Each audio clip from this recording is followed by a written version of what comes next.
Hello दोस्तों, मैं राजेश कुमार आपका फिर से स्वागत करता हूं मेरे YouTube channel Rajesh official the cop पे। और जैसा कि आपको पता है कि अभी दिल्ली पुलिस कांस्टेबल के आज से एग्ज़ाम शुरू हो गए हैं और आज हम उसी के पेपर्स का एनालिसिस करने वाले हैं कि किस तरीके के पेपर उसमें आया है, कौन से सब्जेक्ट से कितने क्वेश्चन पूछे गए हैं, कौन से सब्जेक्ट के अंदर कौन सी एक्सरसाइज से क्वेश्चन आए हैं, उसी के बारे में आज हम बात करने वाले हैं।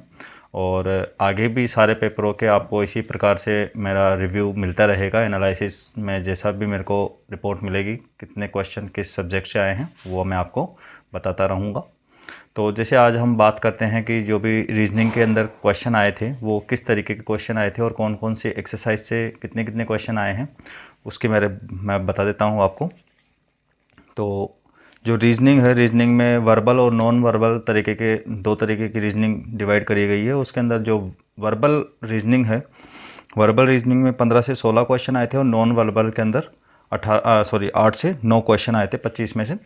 तो जैसे अगर हम बात करें कोडिंग डिकोडिंग की, तो कोडिंग डिकोडिंग के अंदर से 2 क्वेश्चन आए थे और एनालॉजी में से भी 2 या 3 क्वेश्चन आए थे।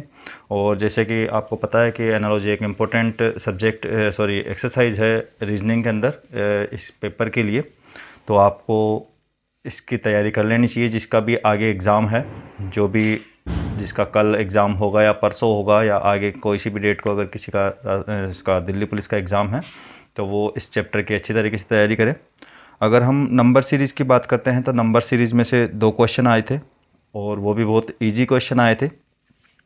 और डाइस की बात करें तो डाइस में से 1 क्वेश्चन आया है, वेन आरेख का 1 क्वेश्चन आया था, क्लासिफिकेशन में से 1 क्वेश्चन आया है, मैथमेटिकल ऑपरेशन की बात करें तो उसके अंदर से 2 क्वेश्चन आए थे। और सिटिंग अरेंजमेंट के अंदर सिर्फ 1 क्वेश्चन आया है, वो भी आया था कि छः लोगों को एक सर्कुलर टेबल के अंदर बैठाना है जिनका सबका चेहरा अंदर की साइड हो। और रैंकिंग में से कोई क्वेश्चन नहीं आया है और डायरेक्शन में से भी कोई क्वेश्चन नहीं आया है। ब्लड रिलेशन और क्लॉक या कैलेंडर में से भी एक भी क्वेश्चन नहीं आया है।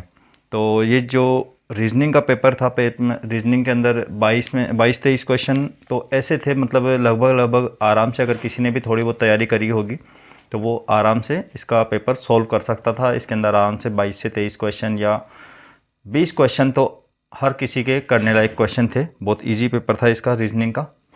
आगे बात करते हैं दोस्तों, अगर हम इसके अंदर अगर हम आगे बात करें तो अगर मैथमेटिक्स की बात करते हैं तो मैथ्स का पेपर भी कोई ज़्यादा टफ नहीं था, इजी क्वेश्चन ही आए थे। तो अगर हम बात करें कि कौन सी एक्सरसाइज में से क्वेश्चन हैं तो नंबर सिस्टम की बात करें तो नंबर सिस्टम के अंदर 2 क्वेश्चन आए थे, जिसमें से 1 क्वेश्चन तो ऐसा था कि 53 से लेके 78 तक अभाज्य संख्याओं का गुणनफल पूछा था।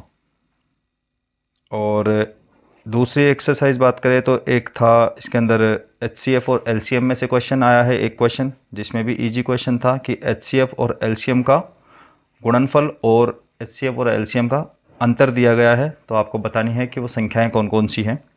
सिंप्लीफिकेशन में से कोई क्वेश्चन नहीं आया है, पार्टनरशिप में से कोई क्वेश्चन नहीं आया था, आयु या उम्र से रिलेटेड कोई क्वेश्चन नहीं आया है मैथ्स के अंदर। अगर हम बात करते हैं प्रतिशत की तो प्रतिशत में से 1 क्वेश्चन आया है। प्रॉफिट एंड लॉस का बिल्कुल ईजी सा 1 क्वेश्चन आया था, जिसके अंदर विक्रय मूल्य दिया गया है, हानि प्रतिशत दिया गया है और क्रय मूल्य पूछा गया है। तो अगर हम इसकी बात करें तो इसमें विक्रय मूल्य 16,000 दिया गया था, हानि प्रतिशत 30% दिया गया था और फिर पूछा है कि क्रय मूल्य क्या होगा इसका। मतलब आपको ये जो 16,000 दिया गया है 70% दिया गया है, आपको 100% बताना है इसके बारे में। तो बहुत ही इजी क्वेश्चन है। डिस्काउंट की बात करें तो डिस्काउंट में से 1 क्वेश्चन आया है मैथ्स में, जिसमें भी अंकित मूल्य क्रय मूल्य से 35% बढ़ा देता है। मतलब इसके अंदर जो क्वेश्चन था उसके अंदर जो भी अंकित मूल्य है उसको जो उसका क्रय मूल्य है उससे 35% बढ़ाकर अंकित किया जाता है और उसके ऊपर फिर बाद में 15% की छूट दी जाती है। तो लाभ कितना हुआ इसके बारे में पूछा गया था। समय और मजदूरी में से 1 क्वेश्चन आया है, जिसमें क्वेश्चन था कि ए किसी काम को 10 दिन में करता है, बी 20 दिन में करता है, सी 30 दिन में करता है। अगर तीनों ने मिलकर लगातार एक साथ 3 दिन तक काम किया, उसके बाद में ए और सी काम छोड़कर चले जाते हैं तो बी उस काम को कितने दिन में करेगा। ये भी बहुत ईजी सा क्वेश्चन है। और बात करें ट्रेन में से तो ट्रेन की कोई क्वेश्चन नहीं आया है। दौड़ में से 1 क्वेश्चन आया है। परसेंटेज की बात करते हैं तो परसेंटेज के अंदर किसी कक्षा में 50 विद्यार्थी हैं तो 20 का औसत दिया गया है और 30 का औसत दिया गया है, तो टोटल आपको 50 का औसत बताना था। सिंपल इंटरेस्ट की बात करें तो सिंपल इंटरेस्ट के अंदर बहुत ही ईजी क्वेश्चन आया है, जिसमें शायद जो अभी रिपोर्ट मिली है उस हिसाब से 15,000 रुपये उसका जो मूलधन बताया गया है 3 वर्ष के लिए, और 10% ब्याज दर से कितना ब्याज हो जाएगा 3 साल का, ये पूछा गया है। सिंपल इंटरेस्ट में से एक क्वेश्चन आया था। अगर हम बात करते हैं मेंसुरेशन की, तो मेंसुरेशन में 2D के अंदर कोई क्वेश्चन नहीं आया है, 2D मेंसुरेशन के अंदर। और जो 3D की बात करें तो 3D के अंदर 2 या 3 क्वेश्चन आए थे, और जो भी क्वेश्चन थे वो फॉर्मूला बेस्ड थे। और ये जो मेंसुरेशन में क्वेश्चन पूछा गया है वो कौन से रिलेटेड पूछा गया है, मतलब शंकु से। आगे बात करते हैं दोस्तों अगर हम कंप्यूटर की, तो कंप्यूटर का पेपर बहुत इजी रहा है। 10 क्वेश्चन थे तो ज़्यादा टफ नहीं थे। जो इसके जो मेन एक्सरसाइज है कंप्यूटर की वो है MS Word, MS Excel, email और प्रोटोकॉल। तो इसके अंदर से इसमें क्वेश्चन पूछे गए हैं। MS वर्ड में से 2-3 क्वेश्चन पूछे गए हैं, एक्सेल में से 3-4 क्वेश्चन आए थे, ईमेल का 1 क्वेश्चन आया है और प्रोटोकॉल में से 1 या 2 क्वेश्चन पूछे गए थे। तो अगर हम बात करें क्वेश्चंस की, तो क्वेश्चन बहुत इजी हैं। जिस तरीके से इसमें बताया रखा है कि क्वेश्चन एक तो क्वेश्चन आया था बैक स्पेस का क्या कार्य होता है, बहुत इजी कार्य है। आपको पता है कि एक डिजिट को राइट साइड में से डिलीट करने के लिए बैक स्पेस का यूज़ किया जाता है। सेकंड नंबर पे एक शॉर्टकट की पूछी थी कि फ़ॉन्ट इंक्रीज़ करने की क्या है, तो वो है Ctrl+Shift+। उसके बाद में प्रिंट करने में बाय डिफ़ॉल्ट क्या मिलता है, मतलब अपन कोई भी पेज को प्रिंट करते हैं तो उसके अंदर बाय डिफ़ॉल्ट क्या लिखा हुआ आता है, उसके लिए पूछा गया था। और कोई सी भी ये क्वेश्चन एक एक्सेल में से आया है, जिसमें पूछा गया है कि रो को सेलेक्ट करने के लिए कौन सी शॉर्टकट की होती है, तो वो शॉर्टकट की है Shift+Space बार। और एक क्लियर फॉर्मेटिंग का क्वेश्चन पूछा गया था। पेज नंबर कहाँ मिलता है, मतलब जैसे हम पेज नंबर लिखते हैं कोई भी, जब हम फाइल बनाते हैं तो पेज नंबर कहाँ मिलता है, तो वो इंसर्ट के अंदर मिलता है, जैसे हेडर फुटर वाले टैब के अंदर वहाँ पर रहता है ये। तो ऐसे क्वेश्चन इसमें पूछे गए थे। तो पेपर जो आया है वो दिल्ली पुलिस का, वो इतना टफ नहीं है, बहुत इजी पेपर आ रहा है। आज जो फर्स्ट शिफ्ट का पेपर था वो बहुत इजी था। तो जो भी इसकी तैयारी कर रहे हैं वो इन पेपर्स को देख के अपना जो भी तैयारी है या जो भी आपकी एक्सरसाइज है जिसके अंदर भी आपको टफ़ लगती है या आपको थोड़ी दिक्कत हो रही है, तो आप उस पेपर का, उस एक्सरसाइज की बार बार प्रैक्टिस कीजिए जब भी आपका पेपर है।